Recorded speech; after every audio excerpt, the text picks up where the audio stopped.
Olá, que bom que você está aqui. Você é muito bem-vindo. Acredito que você tem desejo de aprender mais da palavra de Deus e, mesmo que não seja ainda um dos nossos tantos alunos que já estão devidamente matriculados, mas você é bem-vindo nesse ambiente. Nós vamos começar hoje, vamos começar nesse áudio, a primeira aula da disciplina de angelologia. A nossa instituição é o INCIT, Instituto de Ciências Teológicas e Humanas. Nele você pode estudar teologia em todos os níveis. Basta procurar, se você ainda não é aluno, procurar nas descrições abaixo do vídeo, que você vai encontrar ali a maneira de fazer sua inscrição, de se cadastrar e fazer um curso dentro das tuas condições, do teu tempo, também considerando que o valor é simbólico, se nós levarmos em conta o valor que é adquirir conhecimento. Então veja, eu sou o Cleidionilson Rodrigues, professor dessa referida disciplina. A nossa disciplina, então, é a angelologia, que estuda, entre outras coisas, a origem e a existência dos anjos, a sua criação. Nós vamos ver a classificação dos anjos, as atividades desses seres e também a divisão deles na condição de anjos bons e anjos maus. Então, observe aí, a crença na existência dos anjos, você pode ler aí, ela é própria, obviamente, do ser humano. Todas as civilizações há a crença na existência desses seres angelicais. Então, você observa que a arqueologia encontrou evidência disso há 2.250 anos antes de Cristo. Encontrou aí registro, uma tabuleta feita de barro com a inscrição, o desenho de um rei orando e sobre a cabeça dele um anjo voando. Outro detalhe é que isso ocorreu em Urnamuz, que é uma região ali da Mesopotâmia, onde viveu Abraão. Daí se acreditar que Abraão tinha envolvimento com essas crenças, tinha conhecimento da existência desses seres. Na sequência das nossas lâminas, nós temos aí, é possível que se encontre base para a angelologia, respaldo para essa disciplina, na experiência humana. Agora, é a Bíblia, logicamente você vai ter que entender isso, que é a Bíblia que é a fonte de pesquisa, que é a matéria-prima de pesquisa. A angelologia, ela precisa estar formatada dentro dos parâmetros bíblicos, dentro daquilo que a Bíblia diz, tá? Então seria uma observação a ser feita por nós, tá? Então veja ainda, durante o cativeiro babilônico, a angelologia ela recebeu maior atenção dos judeus. Os judeus eles foram influenciados pelo zoroastrismo. O zoroastrismo é uma religião que cultua Ahura Mazda, tanto que você pode pesquisar para ficar bem informado sobre o mazdaísmo, que é a divindade, ou que é o estudo da divindade do zoroastrismo. Dentro do zoroastrismo havia a crença, e uma crença bem formatada, sobre a existência desses seres angelicais, fazendo a divisão aí dos anjos bons e dos anjos maus, e falando de uma guerra que há entre eles, que é o chamado dualismo. Tá? Não só o judaísmo, como o cristianismo vai ser, de certa forma, influenciado por essa crença do zoroastrismo. Ainda dentro da nossa introdução geral, nós temos, no Novo Testamento, os anjos, eles aparecem ativamente, desde a visita para Isabel até o livro do Apocalipse.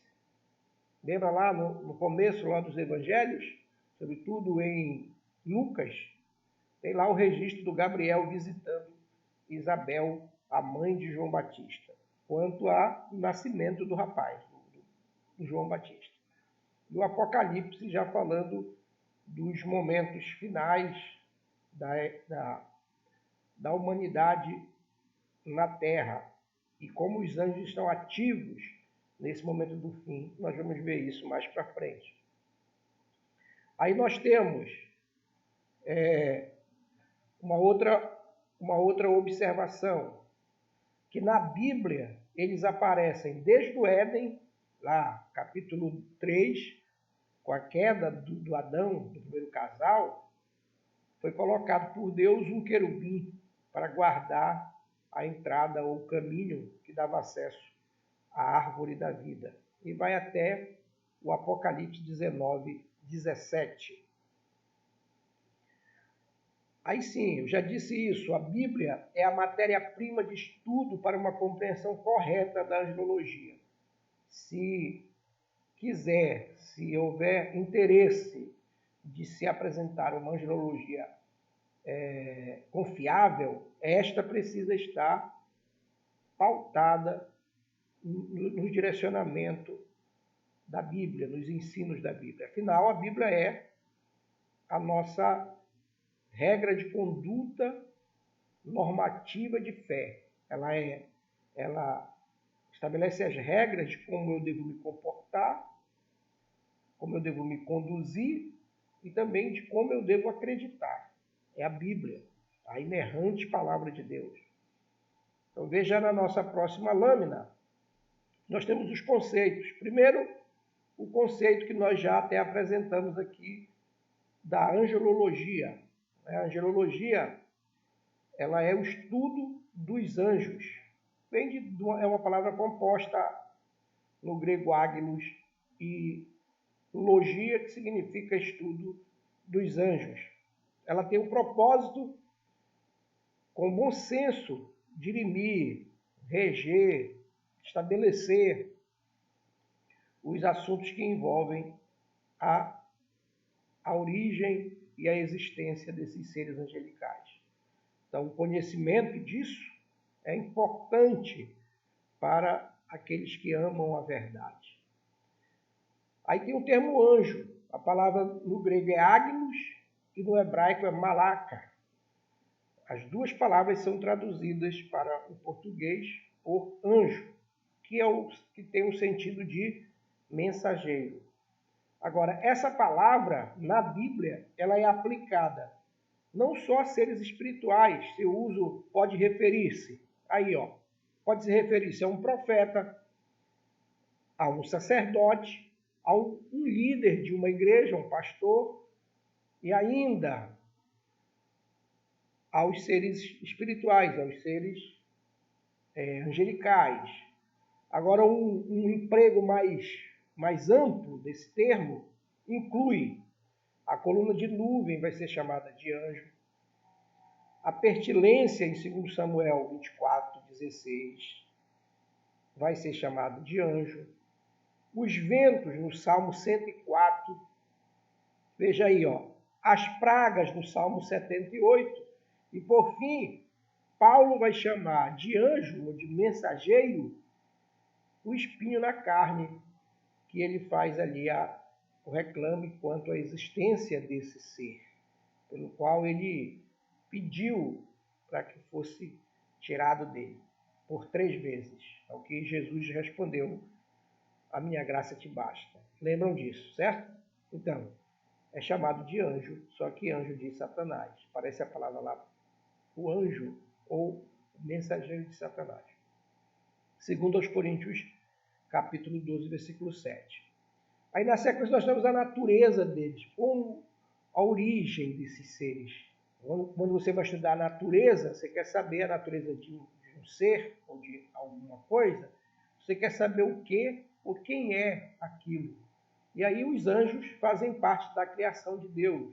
Obviamente, Deus criou os anjos. Então, as referências de Neemias e de Colossenses, Paulo aos Colossenses. Eles são seres criados por Deus, e é bom observar, antes da criação da terra. Como assim antes da criação da terra? Jó nos dá conta disso. O registro, no capítulo 38 de Jó, a partir do versículo 4, vai dizer isso, que quando Deus está criando a terra, Deus questionando com Jó onde tu estavas, quando eu criei a terra, quando eu a estabeleci, e ele vai falar das coisas dessa criação e depois vai dizer, diante da qual os filhos de Deus e os filhos da alva alegremente cantavam e rejubilavam. Lógico que esses filhos de Deus, naquele contexto, não pode ser os homens, porque o homem, o primeiro homem, foi criado do pó da terra. A terra teria que existir para o homem ser criado. Naquele contexto, os filhos de Deus ali já existem e a terra foi criada. E diante daquela criação eles se alegram. O motivo deles se alegrarem, obviamente, não é só pela forma muito gloriosa com a qual Deus fez, porque a terra é feita no final, depois de tudo já criado, é criado o planeta Terra, tanto que a expressão do Gênesis é no princípio criou Deus os céus, envolve os seres angelicais, envolve o cosmo e a Terra. Então ele criou o cosmo, o universo, os seres angelicais e a Terra finalmente. Tanto que a ciência vai fazer essa afirmativa, que o Sol ele é mais velho do que o planeta Terra. Às vezes isso dá confronto com alguns teólogos, porque esses teólogos acreditam que o Sol fora criado no quarto dia, na narrativa da criação ou da recriação da Terra, a partir do versículo 3 do capítulo 1 de Gênesis. Tá? Mas lá o Sol já existe, ele apenas está sendo conferida ali as atividades dele, mas ele foi criado no Gênesis 1, antes do planeta Terra.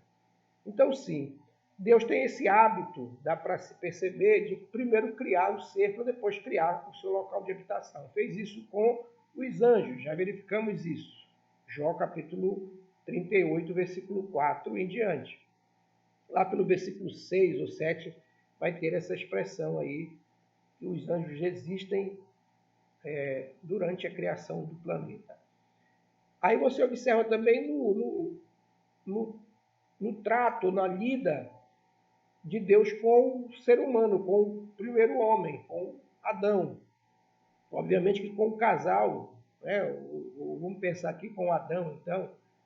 Lá no capítulo 2 do Gênesis, versículo 4 em diante, diz que não havia vegetação, nenhuma vegetação havia sobre a face da terra, porque o Senhor Deus não havia feito chover, nem havia homem para lavrar a terra. Mas o vapor subia e regava toda a superfície da terra. Obviamente que isso aí, esse vapor substituía a chuva. Agora, não havia homem. Aí o texto segue. Criou, pois, Deus o homem do pó da terra. Não tem vegetação. Criou o homem do pó da terra e plantou o jardim no Éden. Então, primeiro ele cria o homem, depois planta o jardim no Éden. Então, só tem vegetação na região do Éden, onde Deus plantou. E pôs o homem que criara ali para cuidar do jardim. Tanto que quando o homem peca, ele é expulso do jardim e ele dá de cara com o deserto, porque fora do jardim não havia homem para lavrar, embora houvesse ainda o vapor que regava, mas precisava do homem para lavrar. E aí você imagina quanto tempo Adão passou para comer esses frutos que são mais tardios, essas árvores que são mais tardias, ou demoram mais para produzir frutos, certo? Mas logo que ele começa a trabalhar, a terra começa a produzir. Daí se é dito que ele vai comer do suor do seu rosto. Enfim, com o povo de Israel, do mesmo jeito, o povo no deserto, sem habitação ainda, mas já existe, foi caminhando, cruzando o deserto até chegar no seu lar. nós, igreja do Senhor, estamos aqui, peregrino, com a esperança viva, certa, de que vamos chegar na nossa habitação final, porque aqui nós somos só forasteiros, tá? Louvado seja Deus por isso. Então, Deus tem o hábito de, primeiro, cria o ser, ou os seres, para depois entregar o seu local de habitação. Isso aconteceu com os anjos. Eles também são seres espirituais, está em Hebreus 1,14, eles são ministros, são seres espirituais a serviço, ministros de Deus, a serviço dos santos. A gente vai ver isso mais detalhadamente posteriormente. São superiores aos homens em vários aspectos, aqui seriam já as características deles. A gente sai aí de um capítulo para falarmos agora das características gerais dos anjos. São superiores aos homens em vários aspectos. São mais velozes, são mais inteligentes, mais poderosos. Os anjos possuem outras características dignas de nota que nós vamos fazer agora. Eles são numerosos. Observa que o número deles na Bíblia é sempre de miríades e miríades, milhares de milhares. São os anjos do Senhor. Agora, eu gosto de exemplificar ou de ilustrar a realidade da quantidade numerosa dos anjos no fato de que Jesus disse que cada ser humano tem um espírito que o acompanha, um espírito mau que o acompanha, que quando essa pessoa se converte, esse espírito sai dele e dá a entender que a pessoa é morada dele. Então sai dele e vai para o deserto, à procura de lugares para habitar. Não achando, ele volta e ele diz, vou voltar para minha casa, para minha antiga casa. E volta. Se ele achá-la limpa, adornada, porém vazia, ele entra e traz consigo mais 7 espíritos. Então, seriam 7 bilhões, mais de 7 bilhões, que é o número de habitantes que tem hoje, e mais esses 7 que acompanham aquele espírito que conseguiu voltar para a sua antiga casa. Então, imagina aí que esses são anjos que fazem parte de 1/3 do todo que se rebelou contra Deus. Então, 1/3 dos anjos aderiu ao intento de Satanás e por isso foram expulsos da presença de Deus. Então, isso dá para dar um indicativo de o quanto eles são numerosos. Eles são seres assexuados. Mateus 22:30, Marcos 12:25, vão afirmar isso. Eles não casam, não se dão em casamentos. Tem uma ideia de que o capítulo 6 de Gênesis fala desses anjos de Deus coabitando com a filha dos homens. Então, anjos tendo relacionamento sexual com mulheres. E aí, por isso, nascem os gigantes. Mas eu peço que você leia o capítulo 6 com atenção, para você, se você ler com bastante atenção, você vai perceber que não é aquele relacionamento lá de filhos de Deus, com as filhas dos homens que dá origem aos gigantes. O texto diz com todas as letras lá, nesse tempo nasceram, nesse tempo existiam gigantes, e também antes. Então os gigantes já existiam antes. E tem até um indicativo de que esses gigantes lá não esteja falando do gigantismo, não esteja falando do tamanho da pessoa. Não é homem grande. Não tem um indicativo de homem grande, mas de grandes homens, que independente da estatura, são grandes homens, como Nimrod, por exemplo, poderoso caçador, que foi um grande homem para o tempo dele. Claro que inimigo de Deus, contra o projeto de Deus, mas ele é um grande homem da história, não necessariamente um homem grande. Então não é possível que um anjo tenha relacionamento sexual, porque ele é um ser assexuado. Outra verdade que precisa ser dita é que eles são servos e ministros, e fazer a correção. O texto não diz que eles estão vindo do céu para nos obedecer, para receber ordem de nós. Eles vêm com a voz de comando de Deus, a nosso serviço, mas é Deus que dá a voz de comando para fazer aquilo que Deus quer em favor dos santos, aquilo que os santos não podem fazer, porque fogem da condição humana. Então Deus manda aí os anjos, servos e ministros para servir os santos. Não significa de ser teu servo, o meu servo. Tem gente que fica dando ordem a anjo, mas biblicamente, teologicamente, isso não tem amparo. E aí, para a gente concluir essa aula, na próxima aula, nós vamos falar de classificação geral dos anjos. Então, espero te encontrar na próxima aula. Terminamos aqui a primeira aula e vamos começar a segunda aula falando do conteúdo a partir do assunto classificação geral. Aí vamos falar de anjo do Senhor, de querubins, de serafins, que são as classes que existem entre esses anjos. Então te aguardo lá, Deus te abençoe. Estuda, se você é aluno já devidamente matriculado, você deve ter recebido um link para você fazer o teste relativo a essa aula. Então que Deus continue te abençoando, boa prova, boa nota, em nome de Jesus. Até lá!